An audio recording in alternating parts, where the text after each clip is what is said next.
This is the video introduction to experiment 2, in which you're going to calibrate a Buret and you're going to practice your technique with a pipette.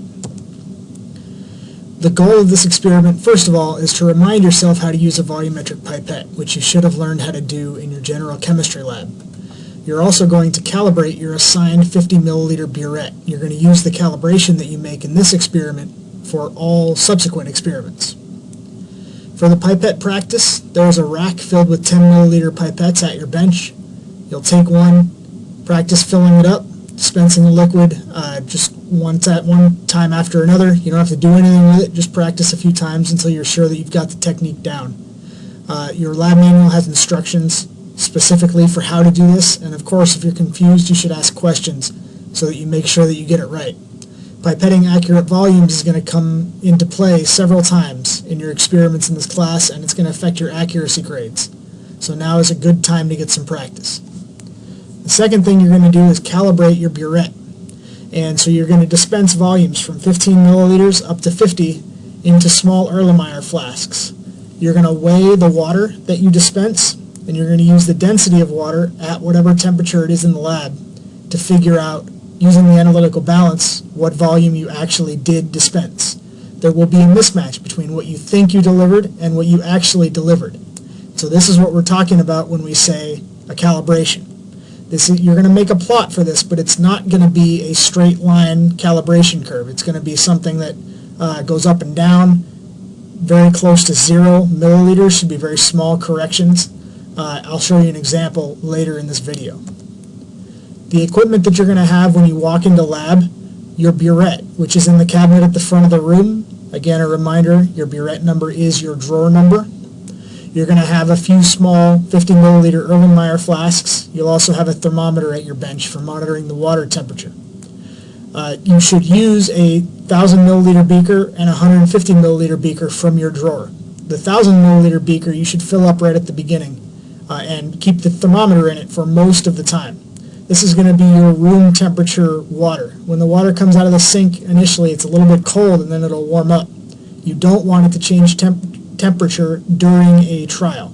So you want to make sure it's at room temperature. Fill up your Buret with this room temperature water. To fill it up, you should not lift the whole 1 liter beaker above your head full of water and use it to fill your Buret. It's a bad idea. Instead, you should pour a little bit into the 150 milliliter beaker and use that to fill your Buret. It's less likely that you'll drop it, and if you do drop it, it's not as big a deal. You'll also have chem wipes at your bench, and again, this is for carrying the glassware. So we talked about in experiment 1 how if you want something to not change mass before and after you weigh it, you should handle it with a chem wipe.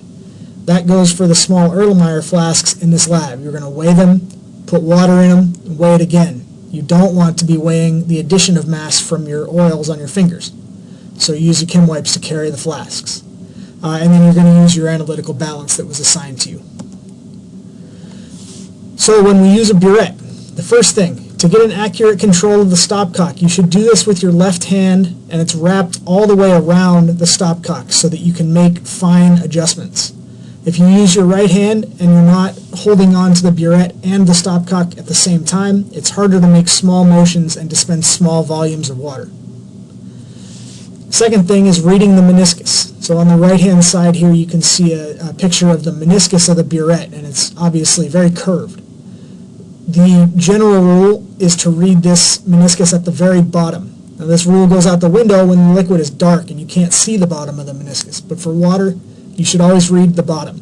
And so in this case the bottom of the meniscus is just touching the 0 mark, and so this would be 0.00 milliliters. We'll talk in a minute about how to read the meniscus, or how to read the volume when the meniscus is not exactly on a line.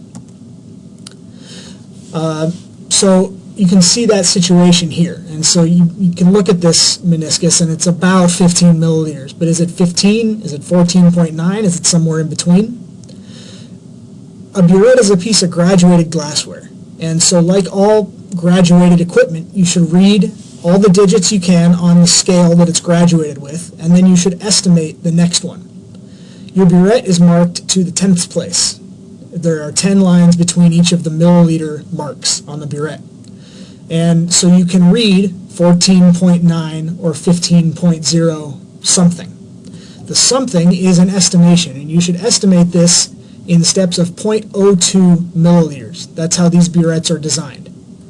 They're designed that way because each of the lines on there is about 0.02 milliliters tall. So it's the height of a column of water that has a volume of 0.02 milliliters. So you have a bunch of choices. If you look at the burette and you think, okay, that meniscus is somewhere between 14.9 and 15 milliliters.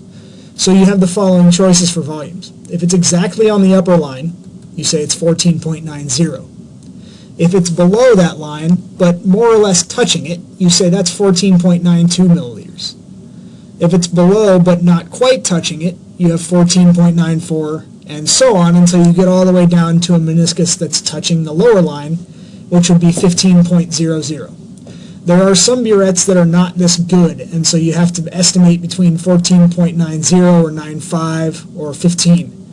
But you can do better with these burettes, and so your volume reading should always end in an even number, and your volumes, unless they're less than 10 milliliters, should always have 4 significant figures. So your procedure. You're going to fill your burette, first of all, to the 0 mark with room temperature deionized water. Burettes are designed to start dispensing from 0. You should not start dispensing from 15 or 30 or anywhere else. After every time you dispense water, you need to fill the burette back up.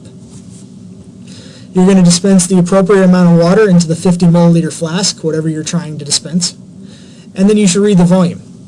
And so I said you're going to calibrate your burette at 15, 20, 25, etc. milliliters. You should not just write in your lab notebook 15 milliliters. You should read what's dispensed from the burette and record what you actually dispensed, not what you tried to dispense. This is going to make your calibration curve a lot better. You're going to weigh the flask with water. You will have already weighed the empty flask, and so you're going to subtract the mass to get the mass of water that you delivered, and then you're going to use a water density table to find the volume of water that corresponds to that mass at that temperature. The reason you need to take the temperature is because density is a temperature-dependent property of water. Posted in the lab are tables that look like this. You could use this one or you could use the one in the lab. It should have the same numbers on it. But basically you need to look at this and say the water is 20.3 degrees Celsius. So you go to the left-hand side, go down to 20, and at 20.0 degrees, the density of water is 0.998203 grams per milliliter. It's a little bit more than 20.3, so you go over to the 0.3 column, and in this case the density of water is 0.998141. And so you're going to use that and the mass to figure out the true volume of water that you dispensed. I highly recommend that you do this in a spreadsheet because it makes things a lot easier. Your calibration plot that you turn in is going to be a plot of correction volume. So this is that very small number close to 0 I was talking about. And on the x-axis it's going to be the observed volume, what you think you delivered. So the way that you use this is you think you deliver a volume. Let's say you think you delivered 37.5 milliliters. Alright, so you start there. You say my observed volume was 37.5, and then you take that over to the y-axis, and you say, okay, my correction volume is going to be about 0.04 milliliters. This is not a very exact way of doing it, so a better way to do it is to fit the points between the points at 35 and 40 to a line. Find the equation of that line between those 2 points. Then plug in your observed volume and solve for the correction volume. You're not going to have to turn this in at the end of every lab, your corrected volume. When I ask you to turn in lab notebook pages, you can turn in just your observed volumes. But when you do your data analysis and before you turn in your data sheet for a grade, you should correct the volumes in the most accurate way that you can so that you can ensure that your data and your data analysis is as accurate as it can be.